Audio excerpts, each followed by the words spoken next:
अस्सलाम वालेकुम dear viewers. आज हम cost accounting planning and control में चैप्टर नंबर 6 पढ़ेंगे जो कि प्रोसेस कॉस्टिंग के बारे में है और इसमें मेनली हम कॉस्ट ऑफ प्रोडक्शन रिपोर्ट बनाते हैं। तो चलें एक्सरसाइज नंबर 1 को सॉल्व करते हैं, लेकिन इससे पहले प्लीज़ मेरा चैनल ज़रूर सब्सक्राइब कीजिएगा। जी, ये एक्सरसाइज नंबर 1 जो है आपको स्क्रीन पे नज़र आ रहा है। यहाँ पे कुछ डेटा हमें गिवन है। A company's department 2 cost for June were cost from department 1 भी हमें यहाँ पे गिवन है। Cost added by the department 2 भी हमें यहाँ पे गिवन है। मटेरियल कॉस्ट, लेबर कॉस्ट और एफओएच कॉस्ट। अब नीचे की डिटेल्स हम पढ़ते हैं। The quantity schedule shows 12,000 units were received during the month from department 1. 7,000 units were transferred to finished goods and 5,000 units in process at the end of June were 50% complete as to material cost and 25% complete as to conversion cost. Requirement हमारी है cost of production report. अब process costing में हमें पता है कि department 1, 2, 3, 4 जितने भी एक कंपनी के डिपार्टमेंट्स हैं वहाँ पे प्रोडक्शन हो रही होती है और हर कंपनी के जो है हर डिपार्टमेंट की अपनी कॉस्ट होती है। अब यहाँ पे रिक्वायरमेंट हमसे है कि कॉस्ट ऑफ प्रोडक्शन रिपोर्ट बनानी है बट फॉर डिपार्टमेंट 2। तो चलें जी इसको सॉल्व करते हैं। ये मैंने पैटर्न यहाँ पे बना दिया है। A company cost of production report for department 2 for the month of June। ठीक है। अब सबसे पहले कॉस्ट ऑफ प्रोडक्शन रिपोर्ट का जो एलिमेंट होता है वो है क्वांटिटी शेड्यूल। अब क्वांटिटी शेड्यूल में हमारे पास क्या होता है, इसमें हम कॉस्ट नहीं लिखते बल्कि सिर्फ यूनिट्स लिखते हैं। ठीक है। अब यूनिट्स रिसीव फ्रॉम डिपार्टमेंट 1, जैसे अभी मैंने एक्सरसाइज में पढ़ा 12,000 है।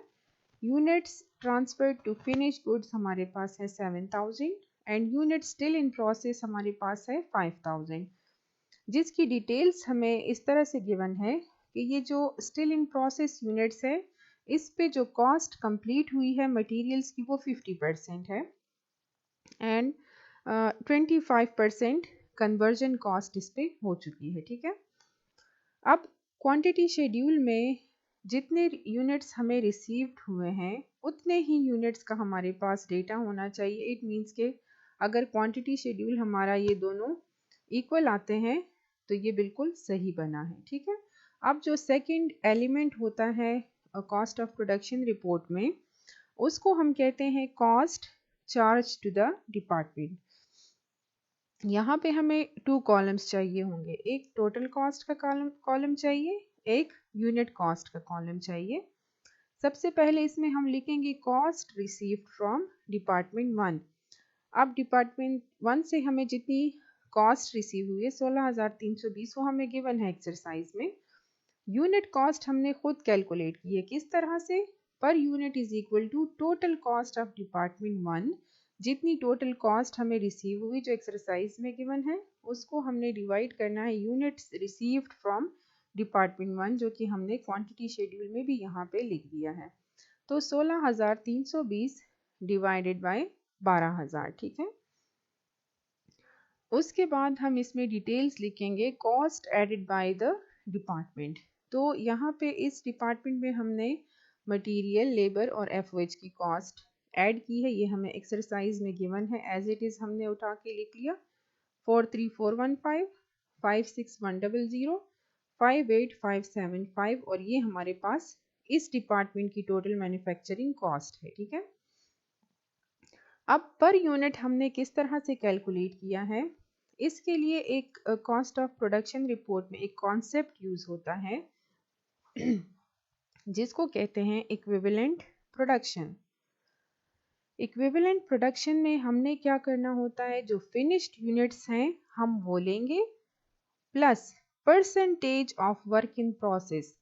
जो वर्क इन प्रोसेस में हमारे पास यूनिट्स हैं वो कितने परसेंट कंप्लीटेड हैं। जैसे यहाँ पे फिनिश्ड यूनिट्स हमारे पास देखें क्वांटिटी शेड्यूल में हमें नज़र आ रहा है ना 7,000 यूनिट्स हमारे पास फिनिश्ड हैं। अब इसमें हम प्लस करेंगे वर्क इन प्रोसेस के यूनिट्स हमारे पास 5,000 है। मटेरियल के लिए इक्विवेलेंट प्रोडक्शन कितनी होगी, यहाँ पे लिखा हुआ है डिटेल्स में कि 50% complete as to material cost. तो 5000 यूनिट्स जो हैं वो हमारे पास 50% कंप्लीटेड हैं, ठीक है। तो 7000 में हम 5000 का 50% ऐड करेंगे, ये आ जाएगा 9500। तो मटेरियल की ये जो कॉस्ट है 43415 जो हमें एक्सरसाइज में गिवन है उसको हम डिवाइड करेंगे, ये जो यूनिट्स हमने इक्विवेलेंट प्रोडक्शन के यहाँ पे कैलकुलेट किए हैं। उसके बाद कन्वर्जन, उसके लिए भी हमें इसी तरह से डेटा गिवन है। ये देखें 7000 तो फिनिश गुड्स हैं, 5000 जो है वो 25% completed as to conversion cost है। अब कन्वर्जन कॉस्ट हमारे पास किस चीज़ के इक्वल होती है, कन्वर्जन कॉस्ट में हमारे पास लेबर और FOH दोनों इंक्लूडेड होते हैं, ठीक है। सेम इस तरह से जब हमने ये कैलकुलेट किया तो 8250 यूनिट्स हमारे पास इक्विवेलेंट प्रोडक्शन का आंसर आया। तो 56100 इसको भी हमने 8250 पे डिवाइड करना है, तो ये पर यूनिट कॉस्ट आ जाएगी। और इसी तरह से FOH का भी हमने करना है, तो ये हमारे पास पर यूनिट कॉस्ट आ जाएगी। अब इन तीनों को जब हम ऐड करते हैं, ठीक है, तो हमारे पास साथ में हम unit cost of the previous department को भी ऐड करेंगे। तो 18.47 जो है वो हमारे पास इस डिपार्टमेंट की कॉस्ट है, और जब हमने प्रीवियस डिपार्टमेंट की यूनिट कॉस्ट को साथ में ऐड किया तो 19.83 बना, ठीक है। इसी तरह से टोटल कॉस्ट की जब हम बात करते हैं तो जो इस डिपार्टमेंट में कॉस्ट ऐड हुआ है वो इक्वल है हमारे 158090 के, लेकिन ये भी हमने साथ में जो प्रीवियस डिपार्टमेंट की कॉस्ट है वो भी हमने ऐड करनी है। तो आंसर हमारे पास आता है 174410। अब इसको हम टाइटल देंगे total cost to be accounted for का, ठीक है। अब देखें जो थर्ड एलिमेंट हमारा बनेगा कॉस्ट ऑफ प्रोडक्शन रिपोर्ट का, उसकी हेडिंग में हम लिखेंगे cost accounted for as follows. यानी देखें ये cost to be accounted for है, तो हम इसको किस तरह से अकाउंट फॉर करेंगे तो उसकी डिटेल नीचे गिवन है। Cost transferred to finish goods, अब कितनी कॉस्ट हमने फिनिश गुड्स में ट्रांसफ़र की है, 7000 यूनिट्स ट्रांसफ़र हुए हैं एट 19.83 की टोटल कॉस्ट है पर यूनिट, ठीक है। जब हमने इनको मल्टीप्लाई किया तो 138810 हमारे पास आंसर आया। अब इसके बाद हम वर्क इन प्रोसेस की एंडिंग इन्वेंट्री लिखेंगे। तो कॉस्ट ऑफ द डिपार्टमेंट 5000 हमारे पास वर्क इन प्रोसेस की एंडिंग इन्वेंट्री है, प्रीवियस डिपार्टमेंट की कॉस्ट है 1.36, तो इसका आंसर 6800 आया। इसी तरह से material cost 50% of the 5000 completed units हैं, और उसको हमने जो अभी हमने यहाँ पे कॉस्ट कैलकुलेट की है, ये देखें 4.57 से हमने मटेरियल के लिए मल्टीप्लाई किया तो 11425 आंसर आएगा।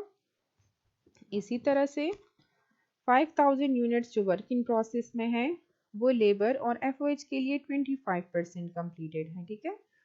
और इसी तरह से लेबर पर यूनिट कॉस्ट जो हमने यहाँ पे कैलकुलेट की उससे मल्टीप्लाई करेंगे, और FOH के यूनिट्स को हम FOH की पर यूनिट कॉस्ट के साथ मल्टीप्लाई करेंगे।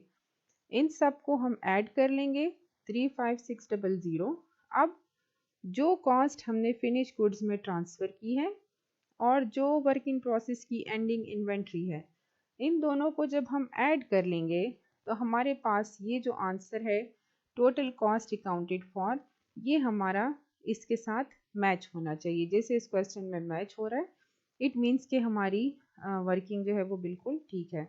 होपफुली समझ आ गई होगी। Thank you so much.